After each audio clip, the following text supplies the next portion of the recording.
అందరికీ శనార్థులు దిల్దార్ వార్తలకి స్వాగతం. ఏనాడేమన్నంటినా Varun bro, నిన్నెనాడేమన్నంటినా Varun bro. ఈ పాట అట్లా కాదు పాడేది. ఎందుకు ఇట్లా వాడితే మన కేసు గిట్లా పెడతారా? కేసు ఎందుకు పెడతారు నీ మాటలు కాకపోతే? పాటలవి మాటలు కాదు. చూస్తున్నా నీ హుషార్గిరి గాని. అబ్బో లావు మునగాలు లడాయి పోతే నువ్వు కూడా మునగాలు వెనకాల వచ్చిండ్రట. ఓ నేర్చినావు మాటలు, పడ్డాయి నీళ్లు. నీకు తెలియంది ఏందంటే నాకు సెంటీమీటర్ జనివిస్తే కిలోమీటర్ దూసుకుపోతా అని. అదే తెలుస్తుంది గాని బా మన ముచ్చట్లకేంది గాని ఇక్కడ వాడల కోసం చిత్రమైన మొక్కులు మొక్కుతున్నారు పబ్లిక్. మరెందుకు అలిగిండో ఎవరి కోసం అలిగిండో గాని వానదేవుడు బొత్తిలకే కర్ణ చూపెడతలేడు. పబ్లిక్ కు కప్పల పెన్నిలు వేసినా, ఊర్లే పోచమ్మలను ఒలిసినా, వాడపిల్లల్ని వేసినా రానంటే రానని మొగుల మీదనే మొండికేసి కూసున్నట్టున్నాడు వానదేవుడు. అందుకే సిరిసిల్ల జిల్లాల ఉపాధి పనికి పోయిన అమ్మలక్కలంతా పనిముట్లను ముంగటేసుకుని ఉయ్యాల పాటలతోని వానదేవుని కొలిసిర్రు.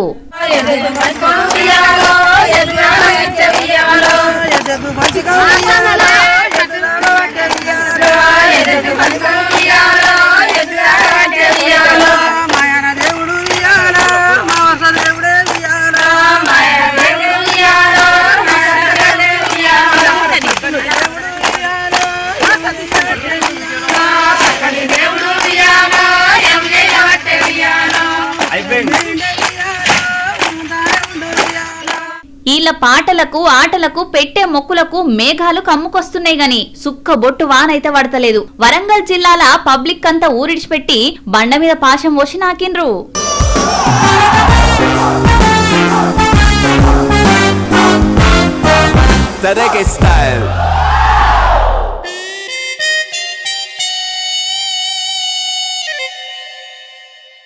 నడుములన్నీ నొయ్యంగా మోకాలు నొప్పి పెట్టంగా వానదేవుణ్ణి కొలుసుకున్నాం. ఇప్పటికైనా కరుణ చూపకపోతాడా అని అంటున్నారు.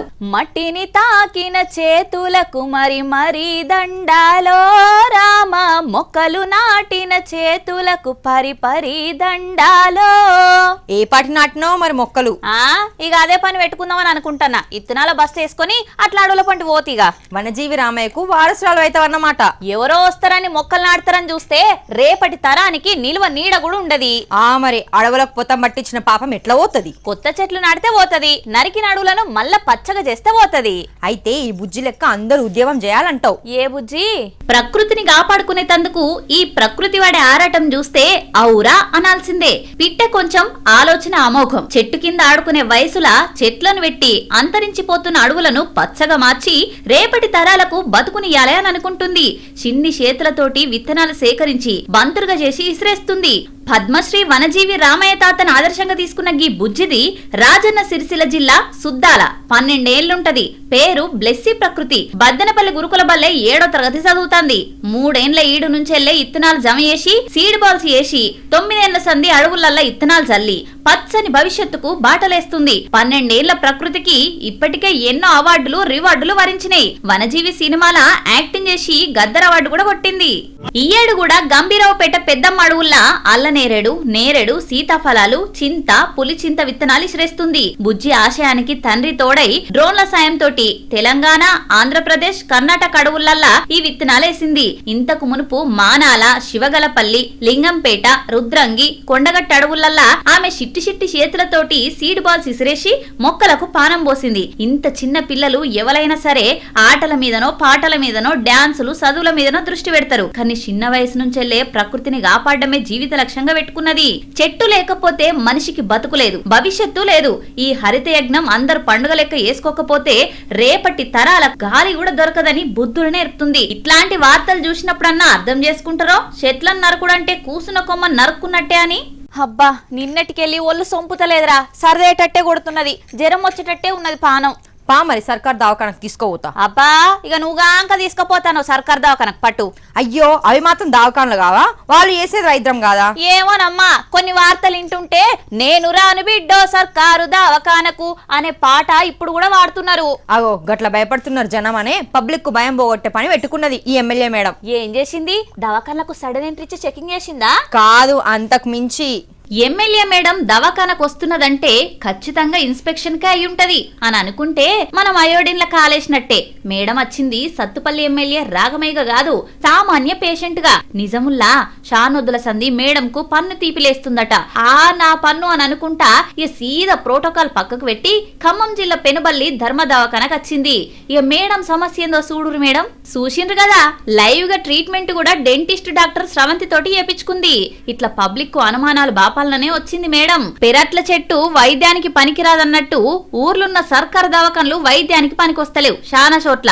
ఇట్లా పెద్ద పెద్దోళ్ళు సర్కారు వైద్యం చేయించుకుంటే పేదోళ్లకు దవాఖాన్ల మీద నమ్మకం కలుగుతుందని మేడం గిట్లా చేసిందట. అంతేనా మేడం? నేనే స్వయంగా ఇక్కడ ట్రీట్మెంట్ కోసం వచ్చాను. ఇక్కడ చాలా బాగుంది. ఇప్పుడు పేషెంట్స్ అందరూ కూడా ఇక్కడ డెలివరీస్ అవుతున్నాయి, డెంటల్ సర్జరీస్ అట్లా అన్ని. మరి ఆర్థోపెడిషన్ డాక్టర్ ఉన్నారు, అనెస్థిస్ట్ ఉన్నారు, ఇట్లా అందరూ అందుబాటులో ఉంటూ ఎప్పుడు సేవలు అందిస్తున్నారు కనుక పేషెంట్స్ అందరూ కూడా ఎక్కువ ఖర్చు పెట్టుకుని ప్రైవేట్ హాస్పిటల్స్కి వెళ్ళే అవసరం లేకుండా మంచి వైద్య చికిత్సలు మన పెనుబల్లిలోనే అందుతున్నాయి. ప్రజలందరికీ ఒకటే విజ్ఞప్తి చేస్తున్నాను, గవర్నమెంట్ హాస్పిటల్ సేవలు అందరూ కూడా వినియోగించుకోవాలి, అందరూ ఆరోగ్యంగా ఉండాలని మీ అందరినీ మనస్ఫూర్తిగా కోరుకుంటున్నాను. ఇక ఆయనతా పన్ను ట్రీట్మెంట్ అయిపోయినాక దవాఖానంతా తిరిగి పేషెంట్ల వలకరిచ్చి వసతులు ఎట్లున్నాయని అరుచుకొని సింపుల్ గా వెళ్ళిపోయింది. ఏది ఒక 2 కొటేషన్లు చెప్పు నా కోసం. Okay okay. పూజ కోసం పువ్వు, నా కోసం నువ్వు. వాహువా వాహువా. నెత్తి మీద ఉంటది కొప్పు, అది మన ముంగిటికి వస్తే ఉంటది ముప్పు. ఇదేం అర్థం కాలే నాకు. మా నిత్యకు పెళ్లి కావాలి మళ్ళీ మళ్ళీ. పెళ్ళెవలైనా మలమల చేసుకుంటారా? ఎందుకు చేసుకోరు? అనంతపురంలో ఒక ఆమె ఎంత మందిని చేసుకున్నదో తెలుసునా? ఎంత మందిని చేసుకుంది? 6 మందిని చేసుకున్నది. గట్లెట్లా? ఎట్లనో చూద్దాంపా. మొగుళ్ళను కొట్టి మొగసాలకు ఎక్కిందని అంటారు కదా, అగో గట్లనే ఉన్నది గీమ కథ కూడా. చీరలు మార్చినట్టే మొగోళ్లను మారుస్తున్నది. తాలెనక తాలి 5గురితోని మెడల 15 ముళ్ళు ఎంచుకున్నది.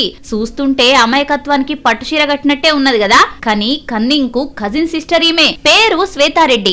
4 ఒద్దులు సంసారం చేసుడు, అటెన్గా ఇంట్లోన్న బంగారం వెండి పైసలెత్తుకొని అవతల పడుతున్నదట. ఒక్క ముఠాను ఏర్పాటు చేసి సంబంధాలు చూసినోళ్లకు కమిషన్లు ఇచ్చి అందిన కాడికి అందుకొని పోతున్నదట. అయితే ఈ మోసాలను పసిగట్టిన సుధీర్ శ్వేతారెడ్డిని ఇట్లనే ఇడిచిపెడితే ఇంకెంతమంది మొగోళ్ల జీవితాలతోని పైలో పచ్చి సాడుతుందోనని కాకీలకు కబురు పెడితే ఈమె కేల్కతం చేసిర్రు.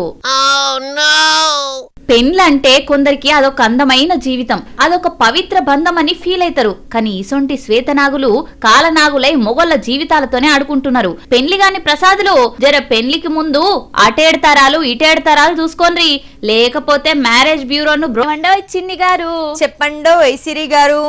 ఏం లేదు, షాన్నదులకు వచ్చినావు కదా, ఏంటి విశేషాలు అని అడుగుతున్నా. రానున్న 24 గంటలల్లా మోస్తారు నుంచి ఓ తీరుగా వానబడే సూచనలు అయితే కొడుతున్నాయి. మబ్బుల దెబ్బకు సూరయ్య జర్ర సర్దుకున్నట్టే కొడుతున్నాడు. అగో గీ వాతావరణ వార్తలు ఎందుకు చెప్తాను? నువ్వే కదా అడిగిన విశేషాలు, వాతావరణ విశేషాలు చెప్పినా. మేమే అంటే నువ్వు మాకు తాతేవన్నావు పట్టు. షాన్నదులకు వచ్చినావు, పార్టీ లేదా చిన్ని? అమ్మో మళ్ళా పార్టీ అంటే నువ్వు రాజకీయ పార్టీలు చెప్పావు తల్లి. గట్లెందుకు చెప్తా, దోస్తులకు ఇచ్చే దావత్ అలాగుంటది, నాకు తెలియదా? మరి ఎప్పుడు చేసుకుందాం చెప్పు. మన దావత్ సంగతి నీకు చెవులు చెప్తా గానీ గీసారు కూడా పెద్ద దావత్ ఇచ్చిండట కదా. ఎమ్మెల్యేలు మంత్రులు దావతులు ఇస్తే దోస్తులకు పెద్ద పెద్దోళ్ళకి ఇస్తారు గాని నిమ్మల సార్ రూటే సపరేటు. సార్ ఏది చేసినా వెరైటీగానే ఉంటది కదా. ఇంతకు ఏం దావతు ఎవరు వీళ్ళంతా అంటారా? సార్ కుటుంబ సభ్యులు. అదే సారు పుట్నూరు అగర్తిపాలెంలా ఉపాధి కూలీలు 50 రోజుల మీదనే పనిచేసిరు కదా. అగో వాళ్ళందరికీ దావత్ ఇచ్చిండు. ఇన్ని రోజుల కష్టం చేసి చెమట తీసిండ్రు. ఇలా ఎంజాయ్ చేయాలని పిక్నిక్ పోయినట్టుగా సంబురం ఉండాలని ఇట్లా ఏర్పాటు చేసిండు. మీరు మా కుటుంబమే అని భార్య బిడ్డను దోలుకొచ్చి స్వయంగా వడ్డిచ్చి క్షీరసారెలు పెట్టిండు. రామానాయుడు సారు శ్రామికుల కోసం ఎప్పుడు ఓ అడుగు ముందే ఉంటాడు. వాళ్ళ కష్టంలో చెయ్యి వేస్తూనే ఉంటాడు గాని.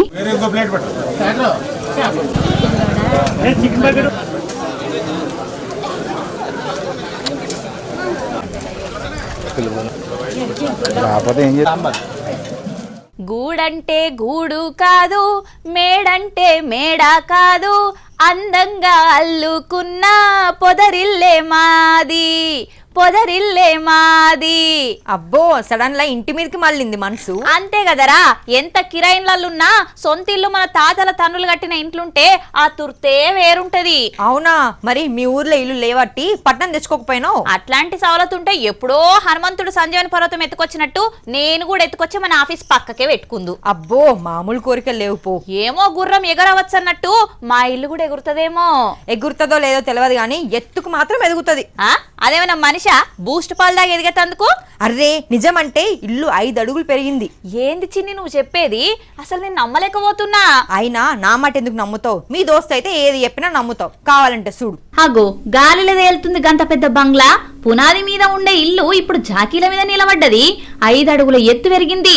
ఎప్పుడో వాళ్ళ నాన్న కట్టించిన ఇల్లట. మళ్ళా మీద వాళ్ళకు నచ్చినట్టు కట్టుకున్నారు. తీరా చూస్తే రోడ్డు ఇల్లు కంటే ఎత్తు ఓసుడుతోటి వానకాలం వస్తే రోడ్డు మీద వరద మొత్తం ఇంట్లోకే వస్తున్నదట. అందుకే ఈ నిర్ణయం తీసుకున్నారా అన్న? ఇది బిల్డింగ్ మా నాన్నగారు కట్టిన బిల్డింగ్. పైన నేను పైప్ ఫ్లోర్ మొత్తం నేను వేస్తున్నది. అయితే ఈ వర్షం నీరు కొత్త రోడ్డు అవ్వటం పోయటం వల్ల ఇల్లు డౌన్ అవ్వడం వల్ల ఒకటి, రెండు ఏంటంటే పాత ఇల్లు తిరిగకూడదు మా నాన్నగారి జ్ఞాపకం ఉంచాలని ఒకటే. ఈ బిల్డింగ్ 5 అడుగులు హైట్ పెంచడం జరిగింది.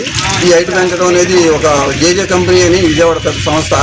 ఆ సంస్థ ద్వారా నేను డీల్ చేసి నేను బిల్డింగ్ పని చేయించుకున్నాను. ఇవాళతో పని ముగించింది. తర్వాత ఏంటంటే ఈ బిల్డింగ్ నేను కొత్త బిల్డింగ్ కట్టాలంటే ఇంచుమించు 2 కోట్లు సుమారు అవుతుంది. కానీ ఏంటంటే ఇంచుమించు సుమారు 30 లక్షలతో నాకు ఈ వర్క్ అయిపోతుంది. ఇక కూలగొడదామనంటే తండ్రి కట్టించిన ఇల్లని మనసు రాలేదట.